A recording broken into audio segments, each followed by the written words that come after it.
ሰላም ውድ የአደይ አካዳሚ ቤተሰቦች እንኳን ወደዚህ ቻናል በሰላም መጣችሁ። ዛሬም ከባለፈው የሚቀጥለውን የአማርኛ ፊደላትን እንዴት በቀላል መንገድ ድምፃቸውን ሆነ ቅርጻቸውን በደንብ ማወቅ እንችላለን የሚለውን ትምህርት ይዤላችሁ መጥቻለሁ ማለት ነው። ስለዚህ እናንተም ቪዲዮውን ሳሰለችሁ እስከ መጨረሻው ማየትና መከታተል ይኖርባችኋል ማለት ነው።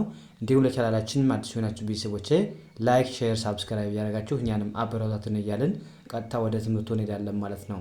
ከዛ በፊት ግን ኦንላይን ለመማር የሚፈልጉ ቤተሰቦቼ ቪዲዮ ላይ በማስቀምጠው ቁጥር በማንኛውም ሰዓት በመደወል አማርኛ፣ እንግሊዝኛ፣ ሂሳብ እንዲሁም ሌሎች ትምህርት እያስተማረ ስለምንገኝ ከመሰረቱ መማር የምትፈልጉ ቤተሰቦች ደውሉልኝ።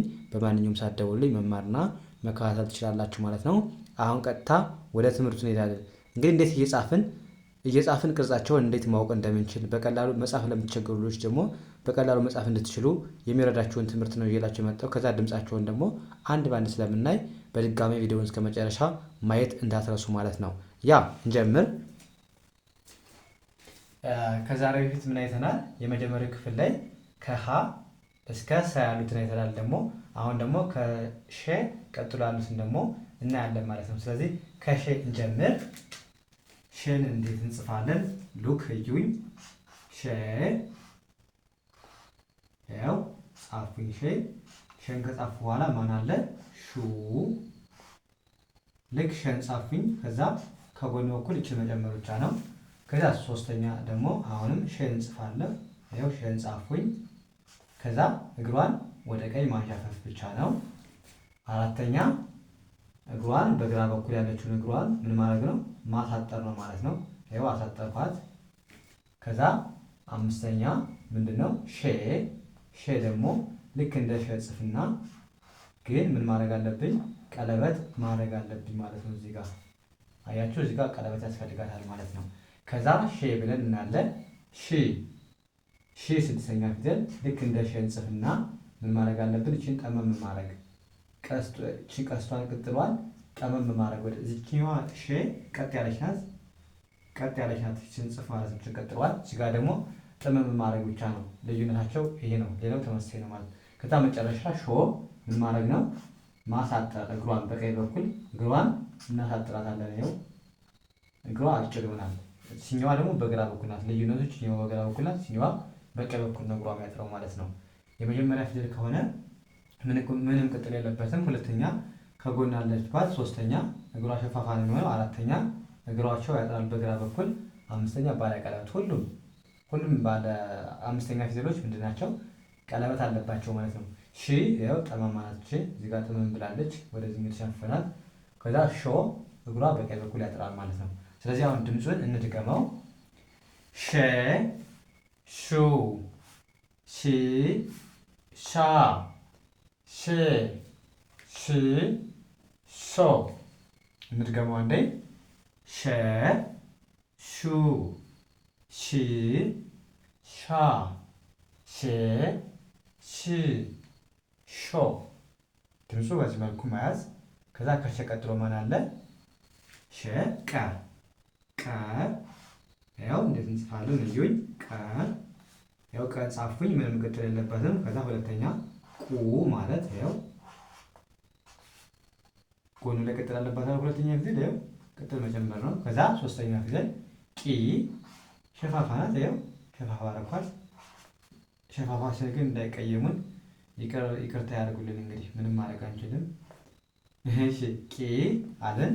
ከዛ ቃ ደግሞ ወደዚህኛው ተቃራኒ፣ ሲኛው ወደ ቀኝ ነው አይደል የተሻፈፈች፣ ሚው ደግሞ ወደ ግራ ማንሻፈፍ ማለት ነው። ማጣመም ነው፣ ወደ ግራ የተጣመመ ነው ማለት ነው። ከዛ አምስተኛ እንደነገርኳችሁ ምንድነው? ቀለበት አለባት። ያው ቄ ቀለበት አደረግን። ያው ቀስ አድርገን ጻፍን ማለት ነው። ቀን ጻፍን፣ እዚህ ጋር ቀለበት መጨመር ትችላላችሁ። ከዛ ቅ አለን። ያው ልክ እዚህ ጋር ጠመም ማድረግ ብቻ ነው የሚጠበቅብን። ቀን ጻፍን፣ እዚህ ጋር ማጣመም። ቀለበት እዚህ አናቱ ላይ ቀለበት አለበት ማለት ነው። ስለዚህ በዚህ መልኩ መለየት ትችላላችሁ ማለት ነው። እስኪ ድምፁን ከላይ ቀጥላችሁ ትሉልኛላችሁ ማለት ነው።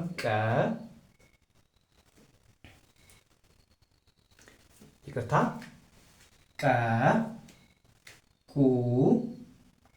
ቂ፣ ቃ፣ ቄ፣ ቅ፣ ቆ። አሁን እንድገመው ከኔ ከተላችሁ በሉ። ቀ ቁ ቂ ቃ ቄ ቅ ቆ። ያ በዚህ መልኩ ድምጻቸውንም ሆነ ቅርጻቸውን ማወቅ ነው የሚጠበቅባችሁ ማለት ነው። የመጀመሪያን ከታታችሁ ቀጥሎ ያለው ምንም አይከብዳችሁም። የመጀመሪያ ምንም ቅጥል የለባትም። ይችን ካወቃችሁ ከዛ ሁለተኛ ጎናቸው ላይ ቅጥል አለባቸው፣ ቅጥል አለባት። ሶስተኛ እግራቸው ወደ ቀኝ የተሻፈፈ ነው። ይኸው አራተኛ ባለ እግር ከሆኑ እግራቸው ያጥራል። ይኸው ልክ እንደ ሻ በግራ በኩል ያጥራል። ቃ የዚህኛው ተቃራኒ ነች፣ ወደዚህኛው ማንሻፈፍ። ቄ ምንድነው? ቀለበት አለባት። አምስተኛ ፊደል ቄ ቀለበት አለባት። ስድስተኛ ልክ እንደ ቀጽፈን ግን እዚህ ጋር ጠመም ማድረግ ብቻ። ቆ ካናቷ ላይ ቀለበት አለባት ማለት ነው። አለቀ።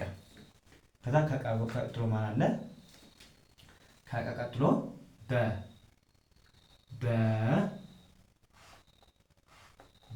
ቀላል ነው። ያው በጻፍኩኝ ከዛ ቡ በል እንደጻፍኩኝ ከጎን በኩል እቺ መጨመር ነው ቡን ስጽፍ። ከዛ ቢ በጣም ቀላል ነው። እቺ ያው እግሯን አንሸፈፏት። ባ ያው በግራ በኩል እግሯን አጠርኳት። ከዛ ቤ ያው ቤን ያው እዚህ ጋር ቀለበት አደረኩባት። ከዛ ብ ምን ማድረግ ነው? በጻፍኩኝ ከዚህኛው በኩል ቀለበት ቅጥል ማድረግ ነው። እዚህ ጋር በቀኝ በኩል ነው፣ እዚህ ጋር ደግሞ በግራ በኩል ነው ቅጥሉ ያለበት ማለት ነው። ከዛ መጨረሻዋ በቀኝ በኩል እግሯን ማሳጠር ብቻ። እዚህ ጋር በግራ በኩል ያሳጠርኳት፣ እዚህ ጋር ደግሞ በቀኝ በኩል ችባ ነች፣ ችቦ ነች ማለት ነው። ቦ ከሆነ በቀኝ በኩል ነው የሚያጥረው ማለት ነው። በብዛት ሰባተኛ ፊደሎች በቀኝ በኩል እግራቸው ያጥራል። አራተኛ ፊደል ደግሞ በግራ በኩል ነው ያለው እግራቸው የሚያጥር። ይኸው እዚህ ጋር ደግሞ በቀኝ በኩል እግራቸው ያጥራል ማለት ነው። በዚህ መልኩ መረዳት ነው። ከዛ አሁን ድምጻቸውን አንድ ላይ እንበል። በ ቡ ቢ ባ ቤ ብ ቦ። እንድገመው አንዴ። በ ቡ ቢ ባ ቤ ብ ቦ። ያ በዚህ መልኩ ያዙ። ድምጻቸውን ቅርጻቸው በጣም ቀላል ነው። ከዛ ከበቀጥሎ ማን አለ? ቨ። ቨ ደግሞ በጣም ቀላል ነው። ቨ ይኸው ያን አልጠቀሙም፣ ግን ቨ ግን ለማወቅ ያህል እንጽፈዋለን ማለት ነው። ስለዚህ ቨ ልክ በንጻፍን አይደል? ከዚህ በኩል ችን ጋደም ማድረግ ብቻ በአየር ላይ ጋደም ካደረጋችሁበት ቨ ሰጣችሁ ማለት ነው። ከዛ አሁንም በንጽፋለን። በንጻፍን እዚህ ጋር ይኸው አጋደምን የሆነ ነገር ሄድ ማለት ነው። ከዛ ቡ ይኸው ችን መቀጠል ማድረግ ነው። ከዛ ቢ ደግሞ ይኸው ምን ማድረግ ነው? እቺ ሻፋ አደረኩኝ በአየር ላይ እንደዚህ አደረኩኝ ማለት ነው። ከዛ ባ እግሯን አሳጠርኩኝ በግራ በኩል ይኸው እቺ መጨመር ብቻ ነው። ቬ ምን አደረኩኝ? ይኸው ቤን ጻፍኩኝ። ከዛ እቺ መጨመር ብቻ ነው። ከዛ ቭ ብን ጻፍኩኝ። ይኸው እቺን ጨመርኩኝ። ቮ በቀኝ በኩል አሳጠርኩኝ። እቺን ጨመርኩ ማለት ነው። እስኪ ድምፁን አንድ ላይ እንበል። ቨ ቡ ቪ ቫ ቬ ቭ ቮ። አንድ እንድገመው። ቨ ቡ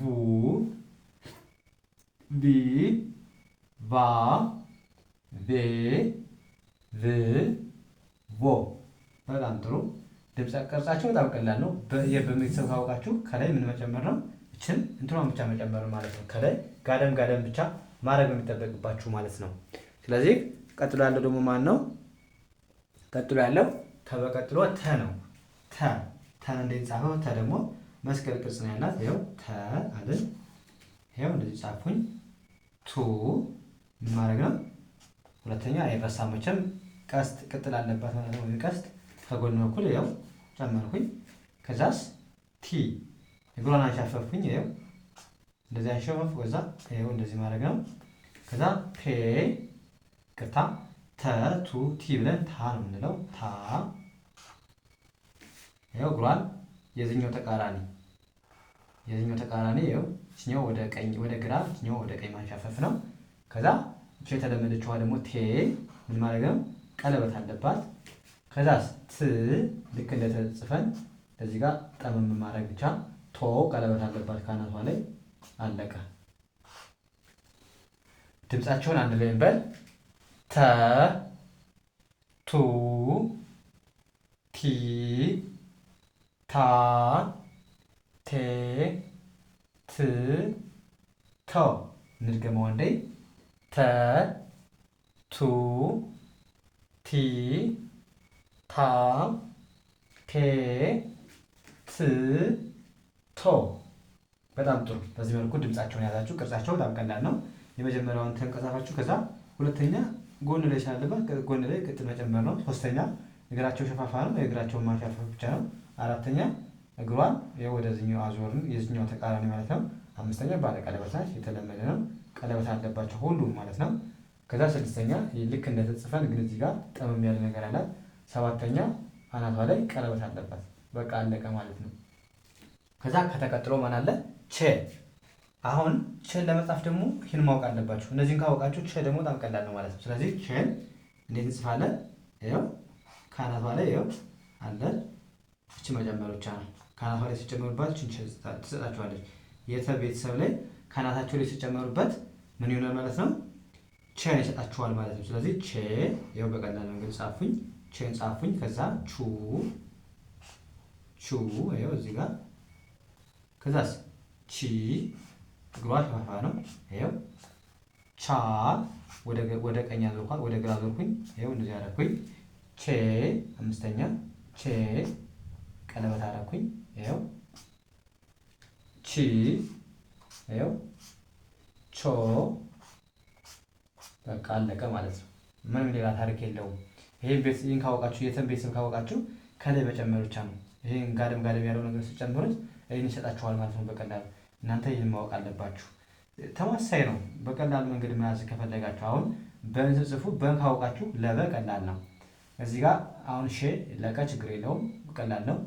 ለሰ ደግሞ አሁን ሸን ለመጻፍ ደግሞ ከዚህ በፊት የተሰራ ነውን ሰን ማወቅ አለባችሁ በቀላል መንገድ ለማወቅ ማለት ነው። ስለዚህ ደግሞ የመጀመሪያ ፊደል ምንም ቅጥል የለበትም ራሷን እንጽፋለን። ከዛ ሁለተኛ ምን አለባቸው? ቀለበት ቅጥል አለባቸው በጎን በኩል ይኸው እንደምታዩት። ሶስተኛ እግራቸው የተሻፈፈ ነው። አራተኛ ያው ባለ እግር ከሆኑ እግራቸው በግራ በኩል እንደሚያጥር መያዝ ነው።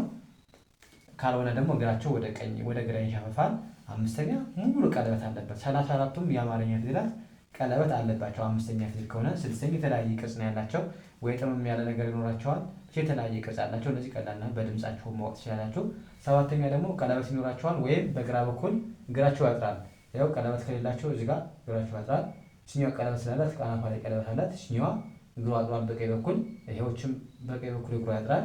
እቺ ቀለበት አላት፣ እችም ቀለበት ስላላት እንትን የላትም ማለት ነው። ስለዚህ ካልሆነ ባለ ሁለት እግር ባለ ሶስት እግር ከሆኑ በግራ በኩል እግራቸው ያጥራል ማለት ነው። ሰባተኛ ፊደል።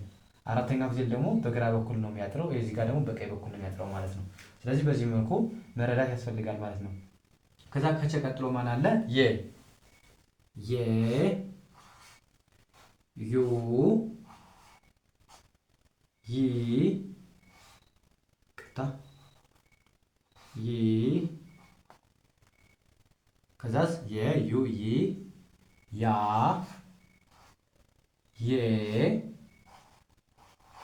እዚህ ጋር ቀለበት አላት። ይ ዮ ደግሞ እዚህ ጋር ቀጥል አለባት ማለት ነው። በቃ አለቀ። የመጀመሪያ ይህን ጻፋችሁ። ከዛ ከዩ ላይ ያው ቀጥል እንዳለበት እንደተለመደው ዩን አደረግን። ከዛ ይ ያ ደግሞ ልክ እንደ ዩ ከታች በኩል ነው። ይሄኛው ደግሞ ዝቅ ብላ ከቀለበቷ ዝቅ ብላ ነው ማለት ነው። ጠመም ያለ ነገር አላት። ብቻ አራተኛ ደግሞ ያ ምንድነው? እንደዚያ ቀለበቷን አድርገን ወደዚህኛው ማዞር ብቻ ነው። ከዛ የ ቀጥ አድርገን ልክ እንደ የጽፈን እዚህ ጋር ማድረግ ነው፣ ቀለበት መጨመር ነው። አምስተኛው ቀለበት ስላላቸው። ስድስተኛ ይ ያው በአየር ሌሎችን ቀለበቷ እንደዚህ አድርገን መጻፍ ነው። የው ምን አላት ማለት ነው? ከዚህ ላይ ቅጥል አለባት፣ ከቀለበቷ ላይ ቅጥል አለባት ማለት ነው። የመጨረሻ ፊትን ያ። ስለዚህ በዚህ መልኩ መረዳት ያስፈልጋል ማለት ነው። አሁን ሸን ካወቃችሁ ከዚህ በኋላ ያለው የመጀመሪያ ፊደል ብቻ በደንብ ወቁ። የመጀመሪያ ፊደል በደንብ ካወቃችሁ በጣም ቀላል ነው የሚሆንላችሁ ማለት ነው። የመጀመሪያውን ሸን ካወቃችሁ ከዛ ተመሳሳይ ነው። ሸን ካወቃችሁ ከሸ ላይ እችን ቅጥል ስታደርጓት ሹን ትሰጣችኋለች። እችን እግሯን ስታሻፏት ሺ ትሆናለች። እግሯን በግራ በኩል ካሳጠራችኋት ደግሞ ሻ ትሆናለች። ቀለበት ከጨመራችሁባት ሼ ትሆናለች። እዚህ ጋር ልክ እንደ ሸ ጽፋችሁ ግን እዚህ ጋር ትንሽ ጠመም ካደረጋችሁት ሺ ትሆናለች። ሾ ደግሞ እግሯን ካሳጠራችሁ በቀኝ በኩል እግሯ ካጠረ ሾ ነች ማለት ነው። ስለዚህ በቀላል መንገድ ማወቅ ነው። አሁን እዚህ ጋር ተመሳሳይ ቀን ከጻፋችሁ ሁለተኛ ላይ ምን አለበት? ያው ቀጥል አለበት እያለ ነው የሚሄደው። አሁን የመጀመሪያ የጻፋችሁ ከዛ ሁለተኛ ቁ፣ ቡ፣ ቡ፣ ቱ፣ ቹ፣ ዩ። ስለዚህ ምን አለባቸው? ቀስት ወይም ቅጥል ነገር አለባቸው በቀኝ በኩል ሁሉም አለባቸው። ከዛ ሶስተኛ ፊደል ደግሞ እግራቸው ይንሻፍፋል። ወደ የት? ወደ ቀኝ የተንሻፍፋል። ሙሉ ነው እዩ ከቤተሰብ ከብቻ በስተቀር ሙሉ የዞረ ነው። ከዛ አራተኛ ደግሞ ማን ነው? ሻ። አሁን ሻ ቃ ስትሉ ሻ ባለ ሁለት ወይም ባለ ሶስት እግር ከሆኑ እግራቸው ስለሚያጠር ይኸው አጥራለች። ቃ ደግሞ እግር አንድ ብቻ ስለሆነ ወደ ዞረ ነው፣ ወደ ግራ የዞረ ነው። ባ እግሩ አጭር ነው። ያው ባም ባለ ሁለት እግር አጥሯል እግሩ። ታ ያው ልክ እንደ ቃ ወደዚህ የዞረ ነው። ቻ አሁንም ወደዚህ ዞረ ነው። ያ እንዴት ጻፋት? እዚህ ጋር ቀለበቷን ከላይ አድርገን ወደዚህኛው ማዞር ብቻ ነው። ከዛ የአምስተኛ ፊደል ምን አለባቸው? ቀለበት አለባቸው። ስድስተኛ የተለያየ ቅርጽ ነው ያላቸው። ከዛ ሰባተኛ ባለ እግር ከሆኑ ባለ ሁለት ወይም ባለ ሶስት እግር ከሆኑ እግራቸው በቀኝ በኩል ያጥራላችሁ መያዝ ነው። ካልሆነ ደግሞ ቀለበት ይኖራቸዋል ማለት ነው። ስለዚህ በቀላል መንገድ እንደዚህ ማወቅ ትችላላችሁ ማለት ነው። አሁን ወደ ቀጣይ እንሄዳለን። ከየቀጥሎ ያሉትን ደግሞ እናያቸዋለን ማለት ነው። ስለዚህ ከዛ በፊት ግን ኦንላይን ለማግኘት የምትፈልጉ ቤተሰቦቼ ቪዲዮ ላይ በማስቀምጠው ቁጥር በማንኛውም ሰዓት በመደወል አማርኛም ሆነ እንግሊዝኛ የፈለጋችሁትን ትምህርት መማርና መከታተል ትችላላችሁ ማለት ነው። ከመሰረቱ መማር የምትፈልጉ ቤተሰቦች አናግሩኝ። በማንኛውም ሰዓት መማርና መከታተል ትችላላችሁ ማለት ነው። አሁን ወደ ቀጣይ ትምህርት እንሄድ ማለት ነው። ያው ለጻፍነን ከዛ ኑን ዝጽ ደግሞ ምን ማድረግ ነው? መንጻፍን ከጎን በኩል እቺ መጨመር ብቻ ነው። ከዛ ኒን ጻፍን። ኒን ደግሞ እንዴት እንጽፋለን? ያው ልክ እንደዚህ ማድረግ ነው። እግሯን ማንሻፈፍ ወደ ቀኝ። ያው ነን ጻፍን፣ እግሯን ማንሻፈፍን ማለት ነው። ከዛ ሶስተኛ ነ ኑ ኒ ከዛ ና። ያው ና ሰፋ አድርገን ያው እንደዚህ ማውረድ ብቻ ነው። ከዛ አምስተኛ ኔ ያው ቀለበት አደረኩባት። ን ማጣም ወደዚህኛው። ከዛ መጨረሻው ኖ። አያችሁ? ነ ኑ ኒ ና ኔ ን ኖ። በጣም ቀላል ነው። የመጀመሪያ ጻፋችሁ፣ ከዛ ሁለተኛ ቀጥል አደረጋችሁ፣ ሶስተኛ እግራውን ሸፋችሁ፣ አራተኛ ይኸው እዚህኛው ልክ ሰፋ አድርገን መውረድ ነው። እንደዚህ መውረድ ብቻ ነው። ኔ ቀለበት አለባት። ስድስተኛ ን ወደ ቀኝ ዞሩ ናቸው ማለት ነው፣ ወደ ግራ ማለት። ሰባተኛ ኖ ደግሞ ልክ እንደናጽፈን እዚህ ጋር ቀለበት ብቻ መጨመር ነው ማለት ነው። በጣም ቀላል ነው። ከዛ ከነቀጥሎ ማን አለ? ኘ ልክ ነን እንጽፋለን። ያው ነን ጻፉ። ነን ከጻፋችሁ በኋላ እችን ስትጽፉባት ኘ ትሆናለች ማለት ነው። እችን ቀጥሎ ስትጨምሩባት ኘ። ከዛስ ኙ ከሆነ ደግሞ አሁንም ኑን ጻፉ። ኑን ጻፋችሁ። ከዛስ እችን መጨመር ብቻ ኙ ሆነች። ከዛስ ኒ አሁንም ማን መጻፍ ነው? ኒን ጻፉ። ያው ኒን ጻፉኝ። ከዛ እችን ጨመርኩባት ኒ ተሆነች። ከዛስ ኛ ደግሞ ያው ናን ጻፉኝ። እዛ እችን ከላይ መጨመር ብቻ ነው። ኔን ጻፉኝ። ያው ኒን ጻፉኝ። ያው እችን ብቻ መጨመር ነው። ከዛ እችን መጻፍ ብቻ ነው። በቃ ቅጥል መጨመር። ከዛ ኞ አሁንም ኑን ጻፉኝ። ከዛ እች ጨመርኩባት ማለት ነው። ማን ሰጠኝ? ኞን ሰጠን። ስለዚህ ድምፁን በቀላል መንገድ እናንብበው። አሁን ኘ ኙ ኚ ኛ ኘ ኚ ኞ። በጣም ጥሩ። አንዴ ልድገመው። ኘ ኙ ኚ ኛ ኘ ኚ ኞ። በጣም ጥሩ። ቅርጻቸው በጣም ቀላል ነው። ይህንን ካወቃችሁ እዚህኛው በጣም ቀላል ነው ማለት ነው። ከዛ ከኛ ቀጥሎ ማን አለ? አ ነው ያለው።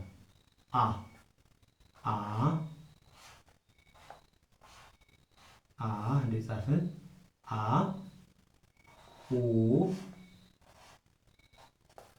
ኢ ይኸው ቅርታ አንጻፉኝ። ከዛ እግሯን አሸፈፏት። እዚህ ጋር ቅጥል ጨመርኩኝ።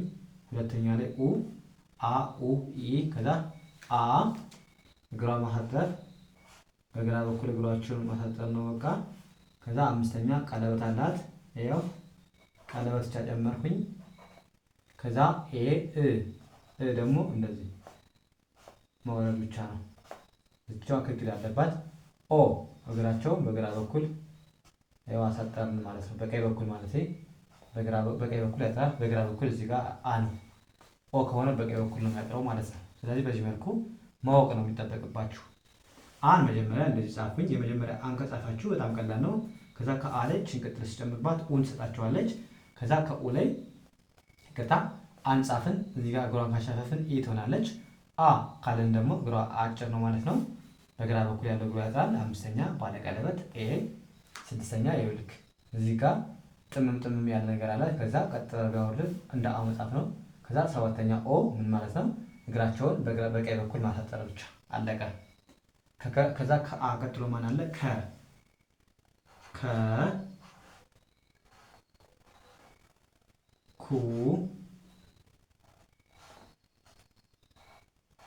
ኩ ያው ከንጻፉኝ። ከዛ ኩ ከዛ ኪ ያው ከጎን በኩል ጨምሯት።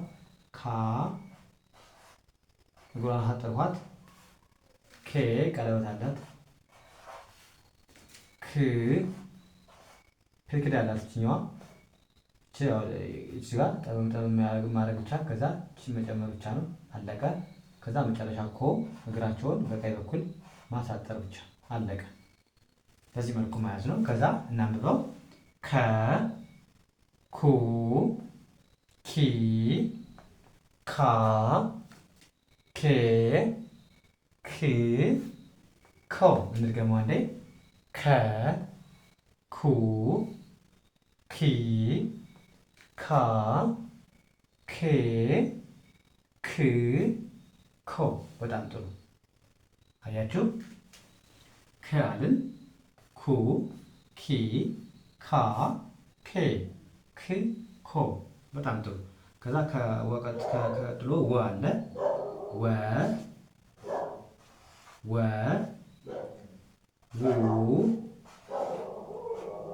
ያው ወጻፉኝ። ከጎን በኩል እች መጨመር ነው። ው አልን። ከዛ ሶስተኛ ፊደል ምን ማድረግ ነው? እግሯን በቀኝ በኩል ማንሻፈፍ ነው። ያው ዊ ከዛ ዋ ያው ቀጥ ብለን መውረድ ብቻ ነው የሚጠበቅብን። ከዛ ዌ ምን ማድረግ ነው? ቀለበት መጨመር። ያው ዌ ከዛ ው ያው እዚህ ችኛዋ ቅርታ ችኛዋ እንደዚህ ነው የምትጻፈው። እሺ ከታች በኩል ናት ቀለበቷ። ቅጥሏ ከታች በኩል ናት። ው ነች። ዊ ዋ ዌ ው ከዛ ዎ ደግሞ ጠመም ማድረግ በቃ ችኛዋን ጠመም አድርገን ማውረድ ብቻ የሚጠበቅብን ማለት ነው።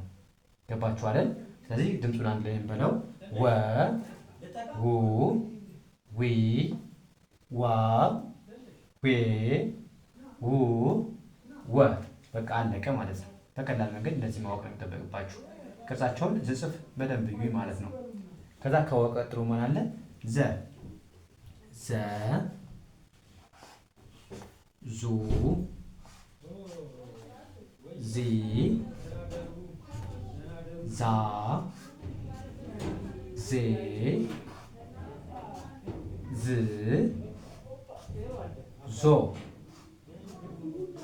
አሁን እዚህ ጋር ምንድን ነው ያደረኩኝ? መጀመሪያችን ጻፉኝ። ከዛ ከጎን በኩል እችን ቀጥል መጨመር። ከዛ ሶስተኛዋ እግሯን አሸፈፏት። ይኸው አራተኛ እግሯ አጭር ነው። በግራ በኩል ያለው እግሯ ያጥራል ማለት ነው። እኛው ረዘም ነው። እችኛዋ አጭር ነች ማለት ነው። ከዛ ዜ ቀለበት መጨመር እዚህኛው በኩል ዝ እችኛዋን ወደዚህኛው መምጣት፣ ወደዚህኛው መመለስ፣ ከላይ በኩል ወደዚህኛው መመለስ ብቻ። ዞ መጨረሻው ምን ማድረግ ነው? እግሯን ማሳጠር። በቀኝ በኩል ያለውን እግሯን አሳጠርናት ማለት ነው። የኛው ረዥም ነው። እችኛዋ አጭር ናት ማለት ነው። በዚህም መልኩ ቅርጻቸውን መለየት ትችላላችሁ። ከዛ እንዴት እናንብበው? ድምፁን አንድ ላይ እናንብበው። ዘ ዙ ዚ ዛ ዜ ዝ ዞ። አንዴ ድገመው። ዘ ዙ ዚ ዛ ዜ ዝ ዞ። ከዛ ማን አለ? ጠ ጠ ጠ ጡ ጢ የወጣን ከጻፍን ከዛ ከጎን በኩል አይረሳም እንጂ ከዛ ጣ ጤ ይኸው ቀለበት አደረኩባት እችኛዋን እግሯን አሰጠኋት ማለት ነው። ከዛ አምስተኛ ይቅርታ ስድስተኛ እችኛው አምስተኛው ቀለበት መጀመር ነው። ስድስተኛው ምንድን ነች? ጥ ያው ጥ ልክ እንደ ጽፈን እዚህ በኩል ጠመም ማድረግ ብቻ ነው የሚጠበቅብን። ያው ጥ ከዛ ጦ ደግሞ ምንድን ማድረግ ነው? በቀኝ በኩል ሁለቱንም እግር አጭር ማድረግ ይሄኛው ረጅም ይሆናል ማለት ነው። ስለዚህ ጦ ሆነ ማለት ነው። ስለዚህ አንድ ላይ እናንብበው። ጠ ጡ ጢ ጣ ጤ ጥ ጦ። እንድገመው አንዴ። ጠ ጡ ጢ ጣ ጤ ጥ ጦ። በቃ አለቀ ማለት ነው። ቅርጻቸውን በዚህ መልኩ ማወቅ ነው የሚጠበቅባችሁ ማለት ነው። ስለዚህ ለዛሬው እዚህ ጋር ይበቃናል። እንዴት አሁን ከነ እስከ ጠ ያሉት እንዴት ናየናቸው?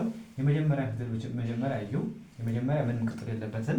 ሁለተኛ ፊደል ደግሞ ምን አላቸው ማለት ነው? ቅጥል አለባቸው። ከጎን በኩል ቅጥል አለባቸው። በቃ ሁሉንም እዩ፣ ቅጥል አለባቸው በቀላል መንገድ ለማወቅ ማለት ነው። ስለዚህ ኑ፣ ኙ፣ ኡ፣ ኩ፣ ው፣ ዙ፣ ጡ።